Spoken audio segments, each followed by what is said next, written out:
الحمدللہ رب العالمین والصلاة والسلام علی سید الانبیاء والمرسلین قال اللہ تعالی وتبارک فی القرآن المجید والفرقان الحمید فی شان حبیبہ مخبرا وآمرا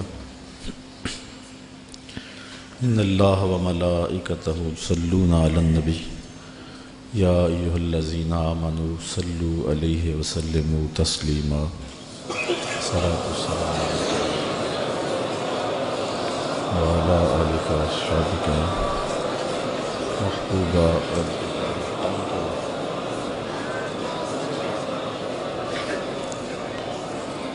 حمد و ثنا کے بعد عالی مرتبت علماء کرام، مبلغین، سامعین، سامعات، السلام علیکم ورحمۃ اللہ وبرکاتہ۔ آج 10 محرم الحرام ہے اور یہ دن حضرت امام حسین رضی اللہ تعالی عنہ کی یادیں لے کر طلوع ہوتا ہے۔ ویسے تو ہر دن امام حسین کا دن ہے، لیکن 10 محرم الحرام کو ایک خاص نسبت ان سے صدیاں قبل دوپہر کے وقت عظیمت کی جو داستاں انہوں نے رقم کی تھی، آج اہل ایمان کائنات کے گوشے گوشے میں ان کو خراج پیش کر رہے ہیں۔ اتنے آنسو کسی کے لیے نہیں بہے جتنے امام حسین کے لیے بہے، اور اتنی آہیں اور سسکیاں کسی کی محبت میں نہیں ہوئی جتنی حضرت امام حسین رضی اللہ تعالی عنہ کے لیے ہوئی۔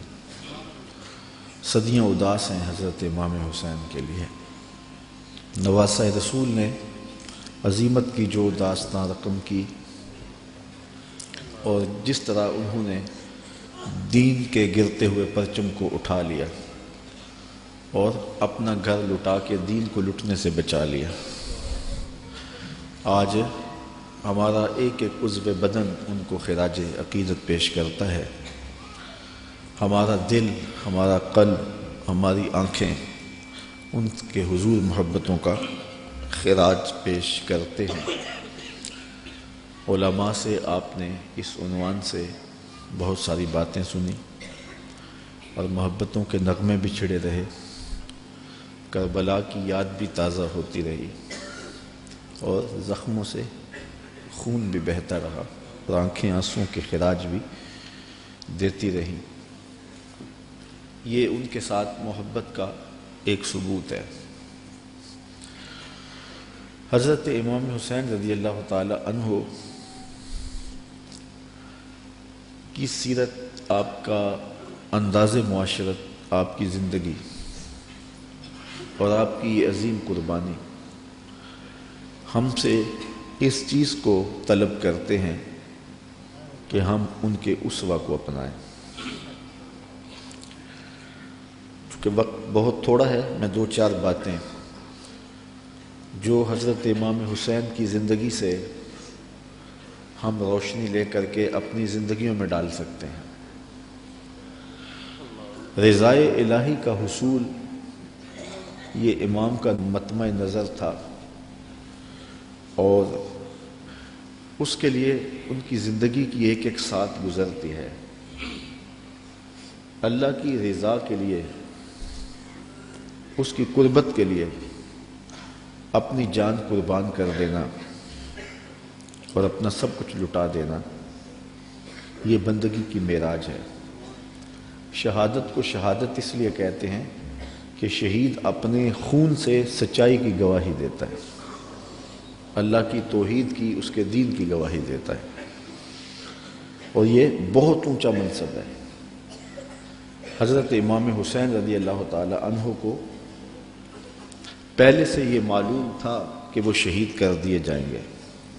آپ کے پورے خاندان کو اس بات کا علم تھا، حضور کی زبان سے یہ بات خاندان میں پہنچی تھی، لیکن کسی ایک نے بھی آ کے حضور سے نہیں کہا کہ حضور دعا کر دیں یہ مصیبت ٹل جائے اور کربلا میں جو مشکلات آنے والی ہیں جن کی خبر دی جا رہی ہے وہ مشکلات ان پر نہ آئیں۔ آپ تاریخ پڑھ لیں، یہ نہ حضرت سیدہ فاطمہ نے کہا ہے، نہ مولا کائنات نے آ کے عرض کی ہے، نہ خود امام حسین رضی اللہ تعالی عنہ نے حضور کی بارگاہ میں کہا ہے، نہ حضور نے کہا ہے کہ مالک حسین سے شہادت ٹال دے، بلکہ حضور کے ہاتھ اٹھتے ہیں تو دعا یہ نکلتی ہے، اللہم آت الحسین صبرا و اجرا، اے اللہ میرے بیٹے حسین کو صبر بھی بخش دے، اجر بھی بخش دے۔ تو حضور نے کیوں کہنا تھا کہ میرے بیٹے کو شہادت نہ ملے؟ وہ تو اس امتحان کے لیے تیار کر رہے تھے۔ استاد جب شاگرد کو پڑھاتا ہے، محنت کراتا ہے، تو وہ یہ کبھی نہیں چاہتا کہ میں نے جو اس کو محنت کروائی ہے اس کے امتحان نہ ہو۔ وہ کہتا ہے یہ امتحان گاہ میں جائے، زمانے کو پتہ چلے کسی استاد نے پڑھایا تھا۔ تو حضور حضرت امام حسین کے لیے دعا مانگ رہے ہیں کہ مالک اسے صبر بھی دے، اجر بھی دے۔ جب کربلا میں حسین پیاس کاٹے تو پھر بھی ان کی زبان پر شکایت کا لفظ نہ آئے تو لوگ کہیں واقعی پیغمبر کی زبان چوسی تھی۔ حضرت امام حسین واقعی حضور کے کندھوں پہ کھیلے تھے، حضور نے ایسے ہی اپنا بیٹا قرار نہیں دیا تھا۔ اور یہ صبر کا امتحان تھا جو حضرت امام حسین رضی اللہ تعالیٰ عنہ نے دیا، ورنہ اگر یہ چاہتے تو فرات چھلک کے آپ کے قدموں میں آ کے سلامی نہ کرتے۔ یہ تو حوض کوثر کے وارث کے نواسے ہیں، ایڑیاں رگڑتے تو چشمے نہ پھوٹتے۔ یہ تو رب کی تقدیر کو مانے بیٹھے تھے، یہ تو اس امتحان میں کامیابی کے لیے دعا گو تھے کہ مالک ہمیں استقامت نصیب کرے۔ امام زہری کہتے ہیں کہ جب مروان کے زمانے میں حضرت امام زین العابدین کو دوبارہ گرفتار کیا گیا اور بیڑیاں پہنائی گئیں، سب سے زیادہ دکھ حضرت امام زین العابدین نے دیکھے، کھلی آنکھوں سے یہ منظر کربلا کا سارا انہوں نے دیکھا ہے۔ کہتے ہیں واقعہ کربلا کے بعد امام زین العابدین کبھی بھی ہنسے نہیں تھے اور کبھی ٹھنڈا پانی بھی نہیں پیا تھا۔ شاید پانی پینے لگتے ہوں گے تو سکینہ کی پیاس یاد آتی ہوگی۔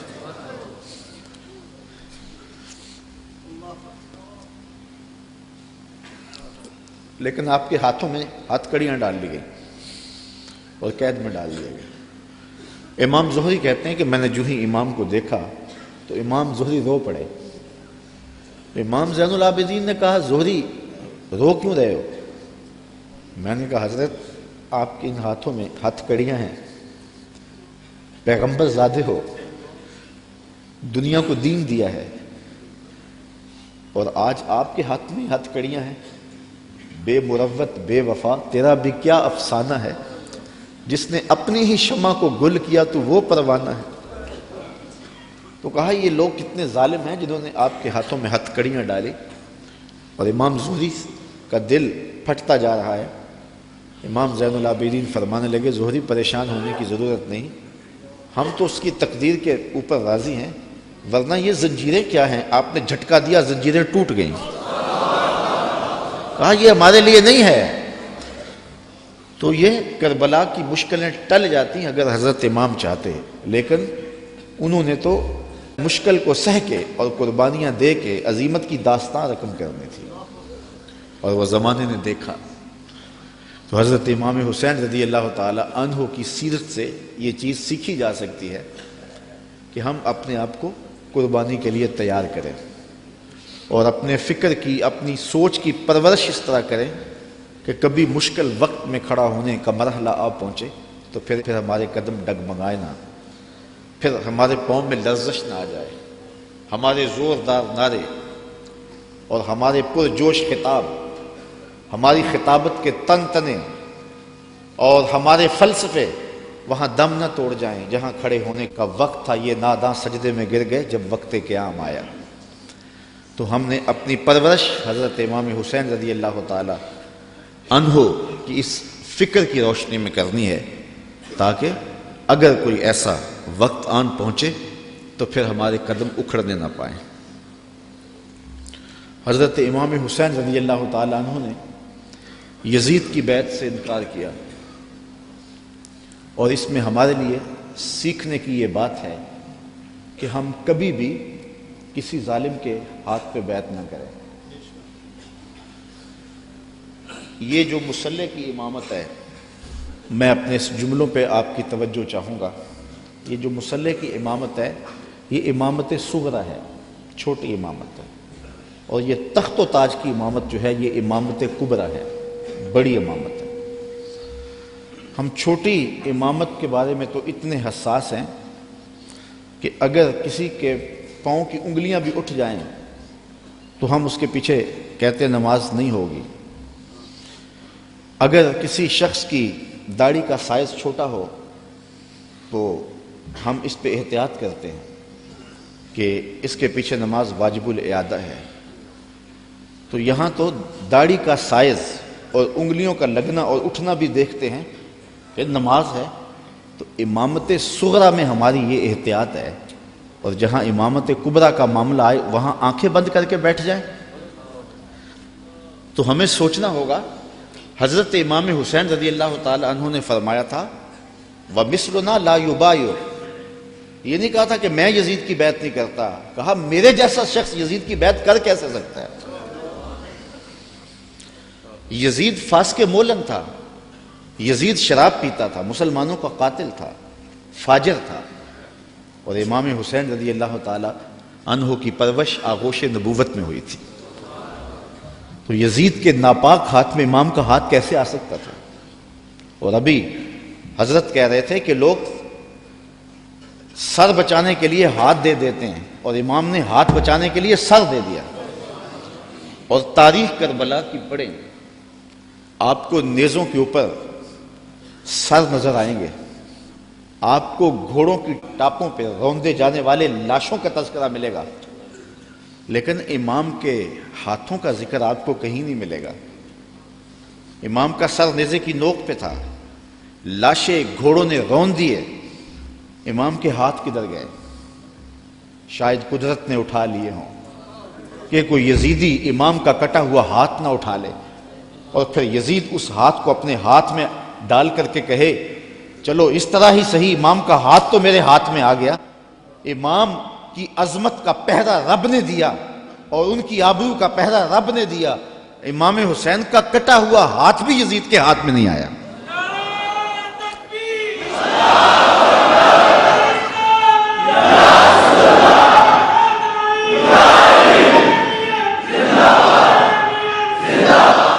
اور اس ہاتھ کو بچانے کے لیے مدینہ چھوڑا۔ مدینہ چھوڑنا کوئی آسان تو نہیں نا، 8 دن کے لیے حاجی جاتا ہے نا، مدینے میں رہتا ہے، اور جب چھوڑتا ہے تو قیامت ٹوٹ رہی ہوتی ہے۔ کسی نے پوچھا تھا عمرے اور حج کا ماجرا، تو میں نے کہا تھا کعبۃ اللہ پہ پہلی نظر مشکل ہے اور روضہ رسول پہ آخری نظر مشکل ہے۔ تو 8 دن رہنے کے بعد وہاں سے پلٹنا قیامت ہوتا ہے۔ اور جس نے زندگی مدینے میں گزاری ہے، جو پیدا مدینے میں ہوا، جس کے گھر کا دروازہ مسجد نبوی کے اندر کھلتا ہو، جس کا مسکن اور مولد مدینہ ہو۔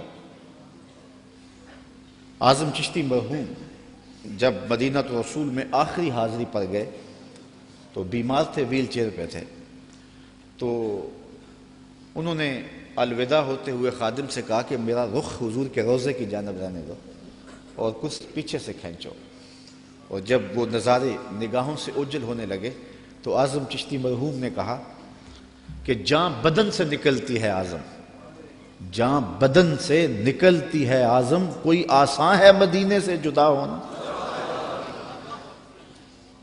تو اپنی فکر کی آبیاری کے لیے اور یزید سے اپنے ہاتھ کو بچانے کے لیے آپ نے وہ شہر مدینہ بھی چھوڑا، شہر خوبہ بھی چھوڑا، پھر مکہ المکرمہ بھی چھوڑا۔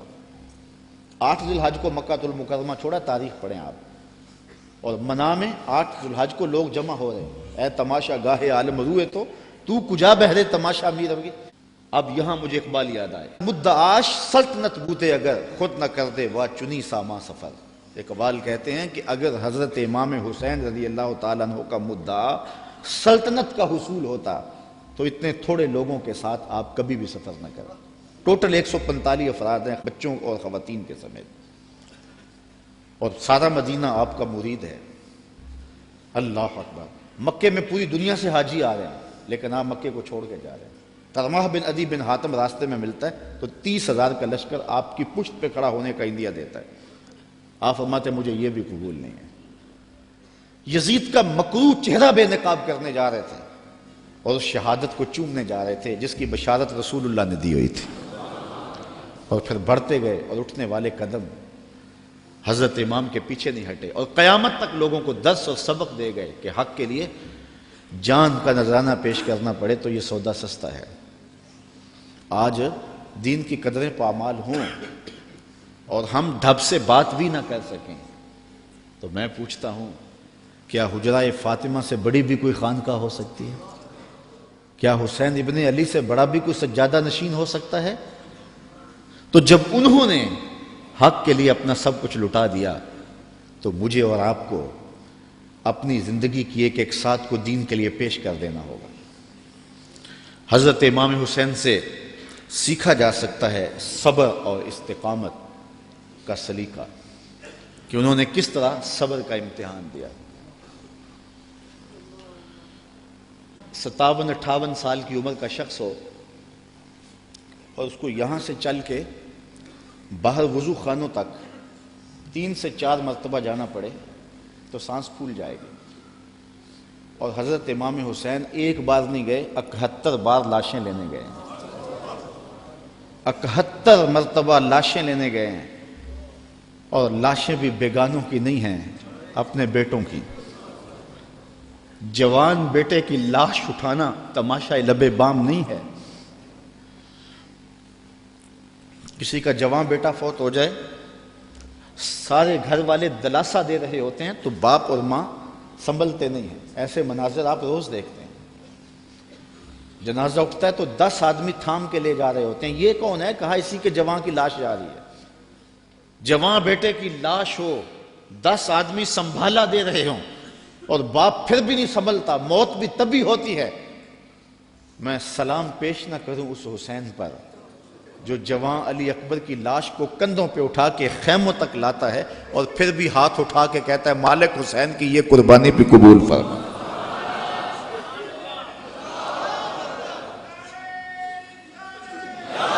اتنے دکھ تو کو ہمالیہ پہ آتے تو اس کا پتا بھی پانی ہو جاتا، وہ بھی برداشت نہ کر پاتا۔ ابن راشد یہ کربلا کے واقعات کا چشمدید گواہ اور راوی ہے۔ وہ لکھتا ہے کہ میں خود کھڑا تھا اور میں نے حضرت امام عالی مقام رضی اللہ تعالیٰ عنہ کو دیکھا کہ انہوں نے اپنے سینے سے ایک جوان کی لاش کو لپٹایا ہوا ہے اور مقتل سے خیموں کی جانب آ رہے ہیں، اور وہ جوان اتنا قد آور ہے کہ اس کے باوجود اس کے پاؤں زمین پہ گھسیٹ رہے ہیں، اور مقتل سے لے کر کے خیموں تک ریت پر ایک لکیر بن رہی ہے۔ تو میں پہچانتا نہیں تھا اس شخص کو، وہ نوجوان کون ہے؟ تو میں نے کسی سے پوچھا، میں نے کہا یہ نوجوان کون ہے جس کو امام اٹھا کے لے جا رہے ہیں؟ کہا یہ امام حسن کا بیٹا قاسم بن حسن ہے۔ وہ منظر بھی زمانے نے دیکھا، 6 ماہ کا اصغر ہے اور حضرت امام ہاتھوں پہ لے کے فرات کے کنارے پہ کھڑے ہیں۔ یہ تمام حجت تھی، پانی کے محتاج نہیں تھے، کوثر چھلک کے قدموں میں سلامی دینے آتا۔ حسین ابن علی کے نام پر تو پانی رکتا ہی نہیں ہے۔ میں ذکر کر رہا ہوں، سب کی آنکھوں میں پانی نہیں آ رہا؟ یہ پانی تو آج تک سلامی پیش کر رہا ہے۔ پانی کا مسئلہ نہیں تھا، اتمام حجت تھی۔ کہا تمہاری لڑائی میرے ساتھ ہے، اس 6 ماہ کے بچے نے تمہارا کیا بگاڑا؟ تو پھر کیا ہوتا ہے؟ پانی نہیں ملتا، 2 شاخہ تیر ملتا ہے۔ 6 ماہ کے بچے کا حلق تیر کاٹ جائے، وہ حلق پہ تیر نہیں لگتا، باپ کا کلیجہ کٹتا ہے، لیکن خون ہاتھوں میں لے کے آسمان کی طرف اچھال کے بولتے ہیں مالک حسین کی یہ ننھی قربانی بھی قبول فرما۔ 71 لاشیں لائن میں پڑے ہوئے۔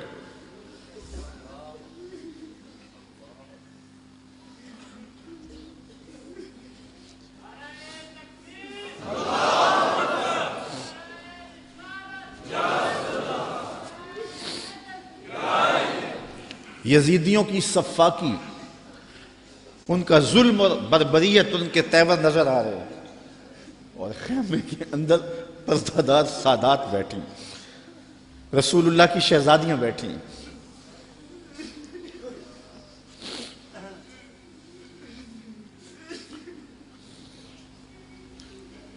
ان کا کیا دکھ ہوگا جو امام کے کلیجے میں ہوگا۔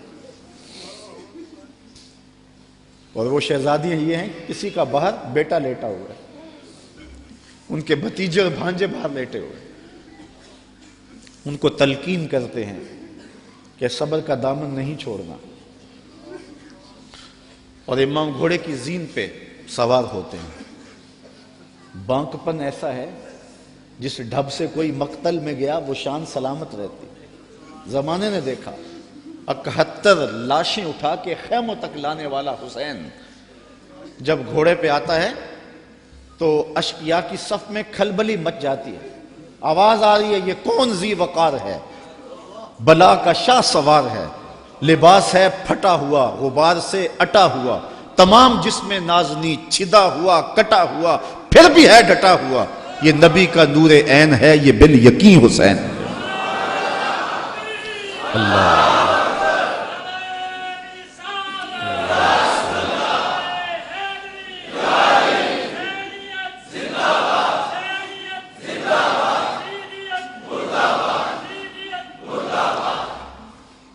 حضرت امام حسین نے صبر کی جو انوکھی داستان رقم کی ہے، کائنات میں اس کی کوئی مثال نہیں ملے گی آپ کو۔ صبر کسے کہتے ہیں اس کے بارے میں کہنے والوں نے بہت کچھ کہا ہے۔ واویلا نہ کرنا، منہ پہ تماچے نہ مارنا، ناشکری کا کلمہ نہ کہنا، اعضاء کا ایسا اضطراب کہ جو شریعت میں نامحمود ہو اس کا سرزد نہ ہونا، صبر کے بڑے مفاہیم ہیں۔ لیکن صبر کا مفہوم میں نے ایک یہ بھی پڑھا ہے کہ صابر وہ ہے جس کے معمول عبادت میں فرق نہ آئے۔ پہلی صف میں کھڑا ہونے کی عادت تھی، نماز پڑھتا تھا، جوان بیٹا فوت ہو گیا، اذان پکاری گئی تو پہلی صف میں کھڑا پایا گیا، نماز قضا نہیں ہوئی، آپ کہیں کہ بندہ صابر ہے۔ گھر میں میت پڑی ہے، نماز قضا نہیں ہوئی، جس کے معمول عبادت قضا نہ ہوں وہ صابر کہلاتا ہے۔ صبح اٹھ کے قرآن پڑھنے کی عادت تھی، گھر میں میت پڑی ہے، چلو دوپہر کو تدفین ہونی ہے، نماز پڑھی تو تلاوت آج بھی چھوڑی نہیں ہے، ہم کہیں کہ بندہ صابر ہے۔ اگر صبر کی یہ تعریف ہے کہ معمول عبادت قضا نہ ہو تو صابر کہلاتا ہے، تو پھر اس تعریف کے آئینے میں امام حسین کو دیکھو، 71 لاشیں پڑی ہیں، اپنا بدن زخموں سے چور ہے۔ محتاط روایت یہ ہے کہ آپ کا جب پیراہن اتارا گیا تو 113 تیر، 33 زخم تلواروں کے تھے اور 34 گھاؤ نیزوں کے تھے، کچھ نیزے بدن میں ٹوٹ گئے تھے، اور گھوڑے کی زین سے فرش زمین پہ آئے۔ صابر ایسا ہے کہ عبادت کا وقت آ گیا، سجدہ قضا نہیں ہونے دیا۔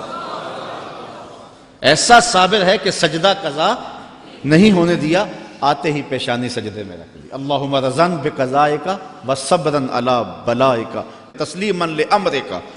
اے اللہ سب کچھ کٹا کے، اور بچوں کی لاشیں پڑی ہیں، حسین کے لخت لخت سے خون بہ رہا ہے، لیکن حسین پھر بھی حاضر ہو گیا تیرے امر کو تسلیم کرتے ہوئے اور آنے والی مشکلوں پر صبر کرتے ہوئے، اور حسین تیرے حکم پہ راضی ہے، تو بھی بتا تو بھی حسین پہ راضی ہوا ہے یا کہ نہیں ہوا؟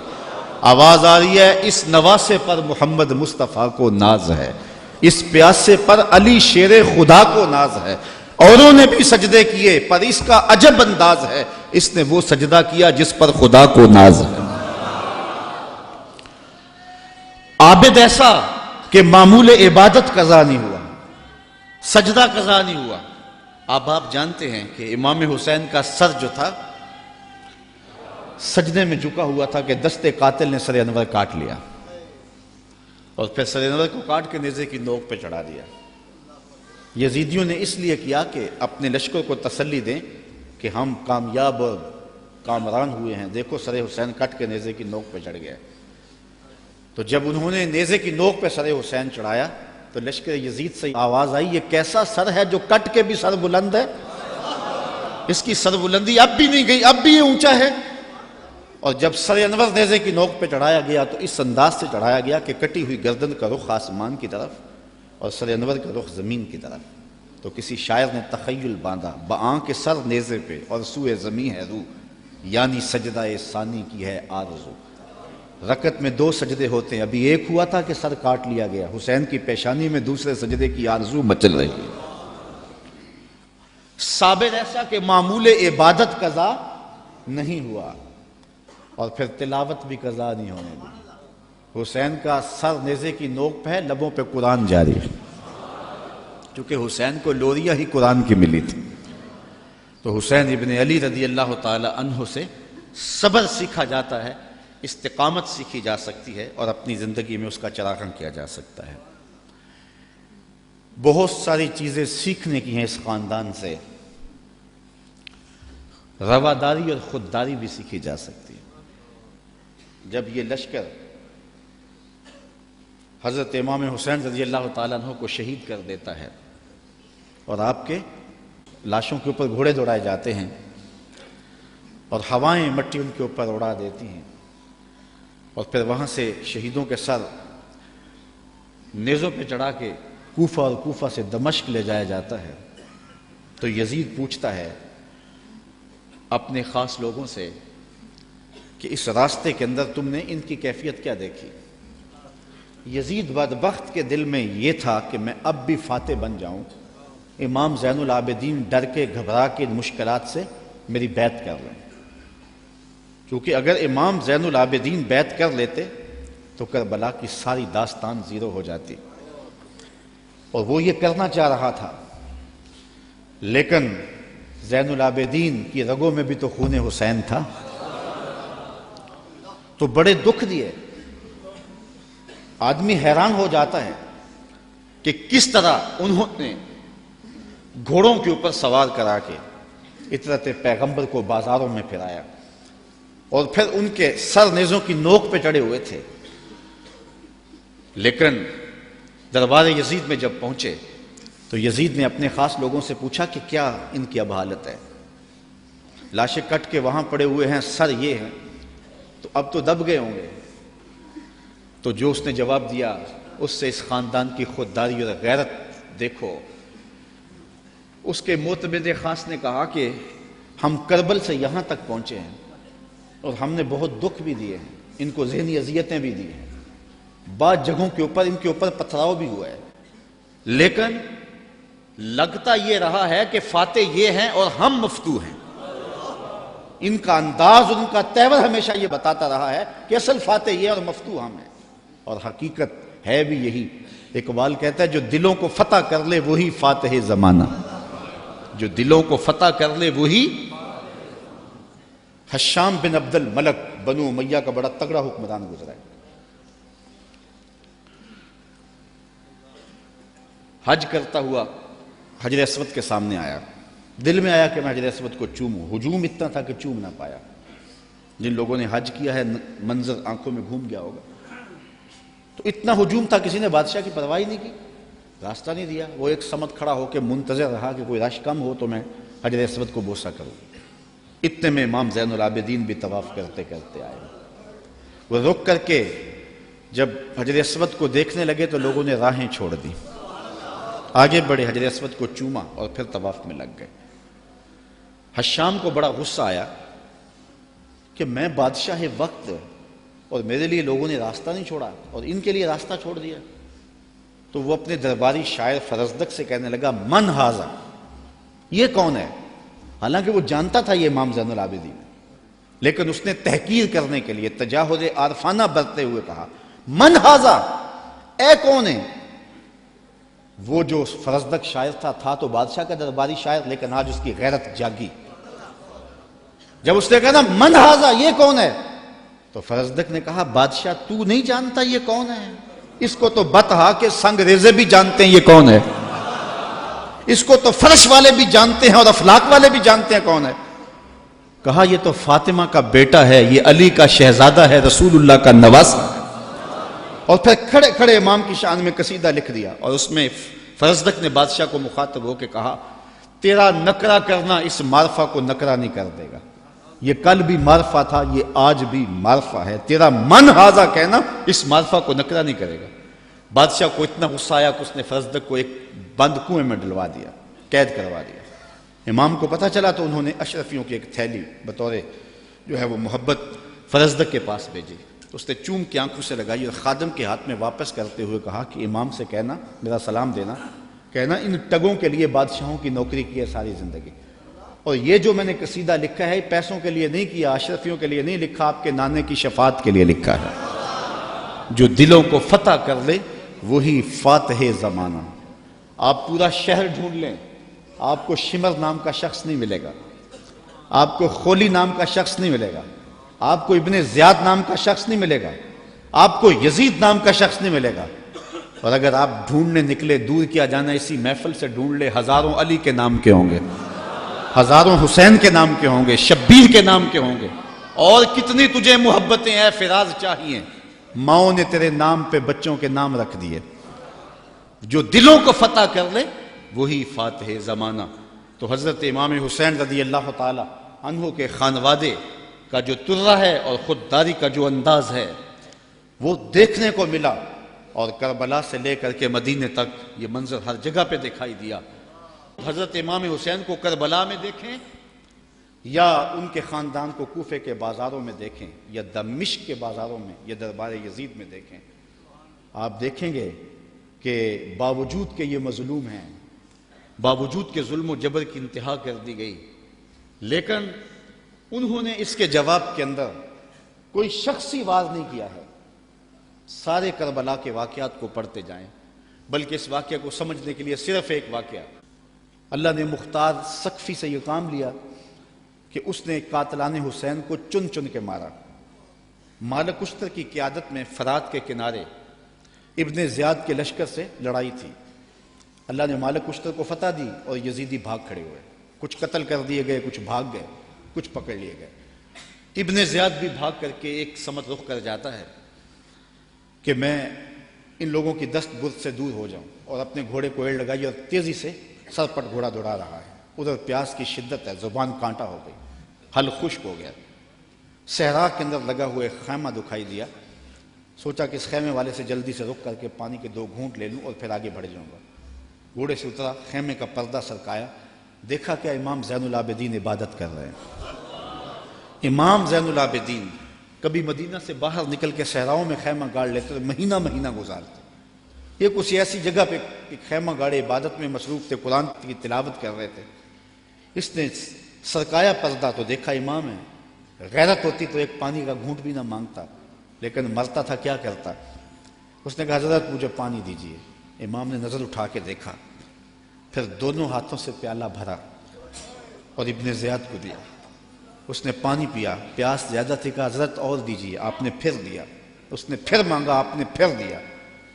سمجھا کہ امام نے مجھے پہچانا نہیں، اگر پہچان لیتے تو میرے منہ پہ تھپڑ مارتے، مجھے پانی نہ دیتے، میں نے جو ان کے خاندان کے ساتھ کربلا میں کیا تھا۔ تو کہنے لگا حضرت شاید آپ نے مجھے پہچانا نہیں۔ امام کی آنکھیں برسنے لگی اور فوارے چھوٹ پڑے اشکوں کے، اور آپ نے فرمایا بدبخت تجھے نہیں پہچانتا جس نے میرا گھر اجاڑ کے رکھ دیا، 6 ماہ کے عسکر کو بھی پانی نہ دیا۔ تو کہا حضرت اگر آپ پہچان گئے ہیں مجھے تو پھر مجھے 3 پیالے لبالب بھر کے کیوں دیے ہیں؟ کہا جب ہم تمہارے گھر آئے تھے جو تم نے کیا یہ تمہارے خاندان کی ریت تھی، اور آج تم ہمارے گھر آئے ہو جو میں کر رہا ہوں یہ میرے خاندان کی ریت ہے۔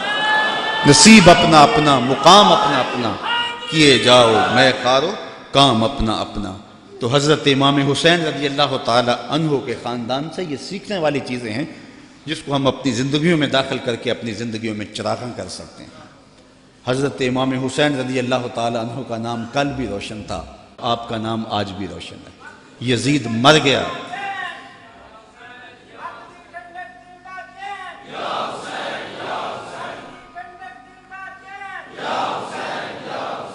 سارا دن بھی ہم نعرے لگاتے رہیں، یہ ایسا نام ہے کہ ہر لمحہ اندر ٹھنڈ اترتی رہتی ہے۔ میں کہتا ہوں آج کوئی ہے جو یزید کا نام لیتا؟ یزیدی ہیں، گلی گلی یزید آج بھی موجود ہے، مختلف روپوں کے اندر یزید ہے، لیکن یزید کو اس قدر امام نے بے نقاب کر دیا کہ آج یزیدی بھی یزید کا نام نہیں لے سکتے۔ اگر کوئی یزید کا نام لیتا بھی ہے تو سر جھکا کے لیتا ہے، دائیں بائیں دیکھ کے لیتا ہے، نام لینے سے پہلے شرمندہ، نام لیتے ہوئے شرمندہ، نام لینے کے بعد شرمندہ۔ میں کہتا ہوں کیسا ہے تمہارا لیڈر جس کا نام لیتے تمہیں شرم آتی ہے، اور ہمارے لبوں پہ جب نام حسین آتا ہے سر فخر سے بلند ہو جاتا ہے۔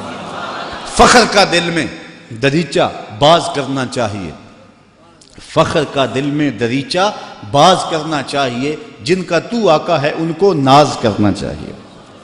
اے حسین ابن علی تم پر سلام، نازش آل نبی تم پر سلام، تم پہ لاکھوں رحمتیں لاکھوں سلام، اے شہیدان محبت کے امام۔ لالا گوں لالا بدن لالا کفن، اے چمن اندر چمن، زندگی ہی زندگی تیری حیات، اے حیات اندر حیات، افتخار ملت بیضا ہے تو، رب کعبہ کی قسم یکتا ہے تو۔ فخر کا دل میں دریچہ باز کرنا چاہیے، جن کا تو آقا ہے ان کو ناز۔ یہ اجتماع ناز کرنے کے لیے، ہم آ حسین والے نہیں ہیں، ہم واہ حسین والے ہیں۔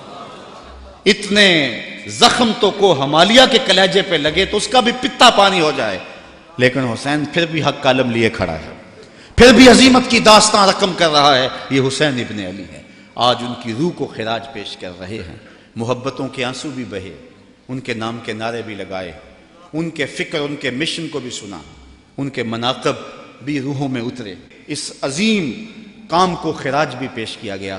آؤ آج کے اس اجتماع میں عزم کر کے اٹھیں کہ ہم نقوش امام کو خضر راہ بنائیں گے۔ میں کہتا ہوں حضرت امام حسین نے تو لاشوں کے درمیان بھی نماز نہیں چھوڑی، 71 لاشیں پڑی ہوئی ہیں، پردے داروں کے پردوں کا دکھ بھی ستا رہا ہے، اور بدن میں تیر پیوست ہیں، اور نیزوں کی انیاں پھنسی ہوئی ہیں، اور گھوڑے کی زین سے فرش زمین پہ آ رہے ہیں۔ آپ نے ان حالات میں بھی نماز نہیں چھوڑی۔ ہم کیسے حسینی ہوں گے کہ 10 محرم کے دن بھی ہمیں نماز نصیب نہیں ہوگی؟ اگر 10 محرم کے دن بھی ہم نماز نہیں پڑھیں گے اور نام حسین ابن علی کا لیں گے تو پھر حرف حرف اور لفظ لفظ منافقت ہوگی۔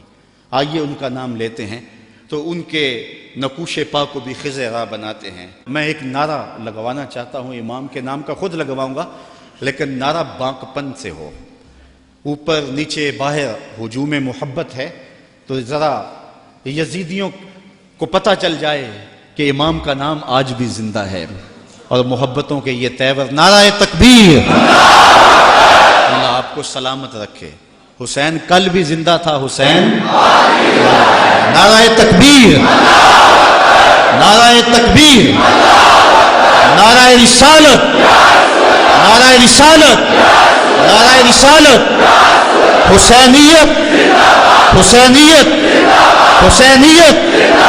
یزیدیت! یزیدیت!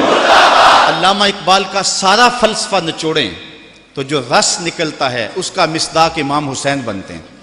جوس کیا نکلتا ہے؟ کی محمد سے وفا تو نے تو ہم تیرے ہیں، یہ جہاں چیز ہے کیا لوح و قلم، پھر لوح بھی تیرے ہاتھ میں دے دیں گے، قلم بھی تجھے پکڑا دیں گے، پھر تیری تقدیر کے فیصلے کسی اور جگہ نہیں ہوں گے، بلکہ خدا بندے سے خود پوچھے گا بتا تیری رضا کیا ہے۔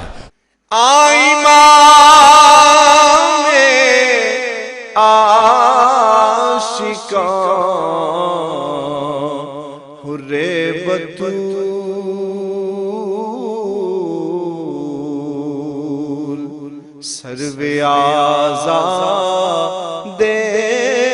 ز بوستان رسول، السلام